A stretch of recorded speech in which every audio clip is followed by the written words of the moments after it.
भारत का संविधान और बाबा साहब अम्बेडकर दोनों एक दूसरे के पूरक हैं। पूरा देश अम्बेडकर साहब को संविधान के लिए दिल से शुक्रिया करता है और सिर्फ डॉक्टर भीमराव अम्बेडकर को ही करता है। क्या संविधान सिर्फ अम्बेडकर जी की मेहनत का फल है या कोई और भी है जिसका योगदान बहुत बड़ा है मगर उसका जिक्र नहीं होता? तो आइए जानते हैं संविधान बनने की कहानी और उससे जुड़े कुछ लोगों के बारे में। 6 दिसंबर 1946 संविधान सभा का गठन किया गया। यह संविधान सभा फ्रांसीसी प्रथा के अनुसार बनाई गई ताकि स्वतंत्र भारत का संविधान तैयार किया जा सके। 9 दिसंबर 1946 को संविधान सभा की पहली बैठक होती है। यह बैठक जो आज का संसद भवन है वही होती है। इस बैठक में पहले प्रवक्ता के रूप में जेबी कृपलानी ने संबोधित किया और सच्चिदानंद सिन्हा को अस्थायी अध्यक्ष के रूप में चुना गया। मुस्लिम लीग ने अलग राज्य की मांग की थी तो उसने इस सभा का बहिष्कार किया, जिसकी वजह से 389 सदस्य से यह सभा हो गई 299 सदस्य।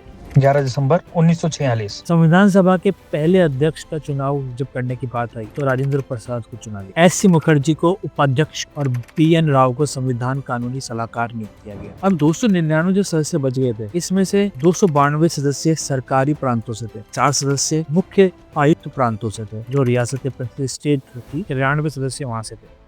13 दिसंबर 1946 जवाहरलाल नेहरू ने संविधान सभा में उद्देश्य प्रस्ताव प्रस्तुत किया, जिसमें संविधान के मूलभूत सिद्धांतों की रूपरेखा दी गई। यह प्रस्ताव बाद में भारतीय संविधान की प्रस्तावना के रूप में शामिल हुआ। 22 जनवरी 1947 उद्देश्य प्रस्ताव को संविधान सभा ने सर्वसम्मति से स्वीकार किया, जिससे संविधान के निर्माण की दिशा स्पष्ट हुई। उसके बाद 22 जुलाई 1947 लगभग 6 महीने बाद भारतीय राष्ट्रीय ध्वज को आधिकारिक रूप से माना गया, जो आज भी हमारे राष्ट्रीय ध्वज के रूप में सम्मानित है। 15 अगस्त 1947 को हमको आजादी मिल गई। हमारा देश 2 टुकड़ों में बट गया, भारत और पाकिस्तान। पाकिस्तान भी 2 हिस्सों में था, ईस्ट पाकिस्तान और वेस्ट पाकिस्तान। 12 दिन बाद 29 अगस्त 1947 को संविधान ड्राफ्टिंग समिति का गठन हुआ, जिसमें डॉक्टर बी.आर. अम्बेडकर को अध्यक्ष नियुक्त किया गया और अन्य 6 सदस्य थे, जिसमें के.एम. मुंशी, मोहम्मद सदुल्ला, लाडी कृष्ण स्वामी अय्यर, एन. गोपाल स्वामी अयंगर, देवी प्रसाद खेतान और बी.एल. मीटर। 16 जुलाई 1948 को संविधान सभा के उपाध्यक्ष के रूप में हरेंद्र कुमार मुखर्जी और टी.वी. कृष्णचारी को चुना गया। मतलब अध्यक्ष तो बी.आर. अम्बेडकर थे, लेकिन उपाध्यक्ष 2 चुने गए, हरेंद्र कुमार मुखर्जी और वी.टी.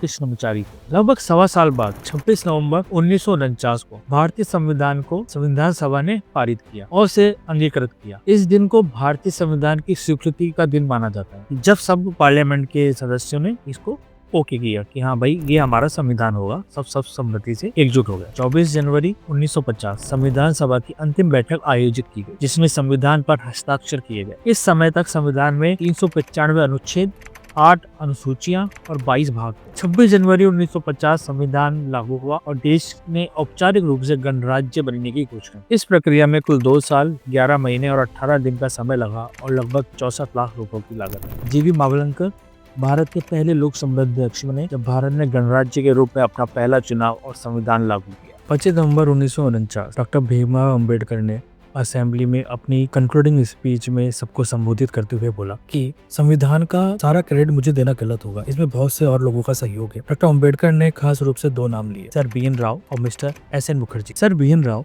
असेंबली के कॉन्स्टिट्यूशनल एडवाइजर, उन्होंने ही कॉन्स्टिट्यूशन का पहला रफ ड्राफ्ट लिखा और उसको ड्राफ्टिंग कमेटी के सामने सबमिट किया। फिर उस रफ ड्राफ्ट पर ड्राफ्टिंग कमेटी के लोगों ने चर्चाएं की।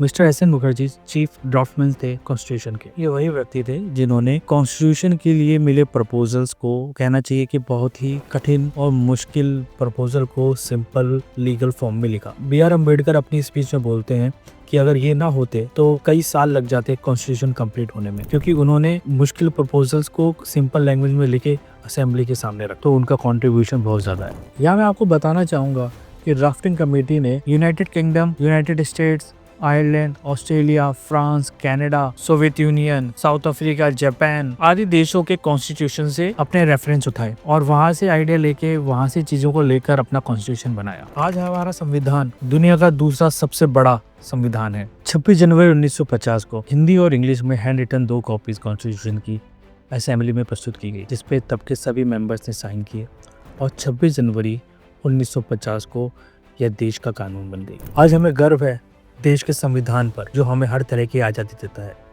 और हमारे अधिकार देता है। हम बहुत बहुत शुक्रिया अदा करते हैं डॉक्टर भीमराव अम्बेडकर का, जिन्होंने ये संविधान बनाने में एक महत्वपूर्ण भूमिका निभाई, और साथ में उन सभी कमेटी मेंबर्स का और उन सभी लोगों का जिन्होंने डॉक्टर अंबेडकर का साथ दिया, जो उस कमेटी में थे, जिन्होंने दिन रात एक कर दी ताकि ये संविधान बन सके और भारत एक रिपब्लिक स्टेट बन सके। Wish you very happy Republic day. Thank you.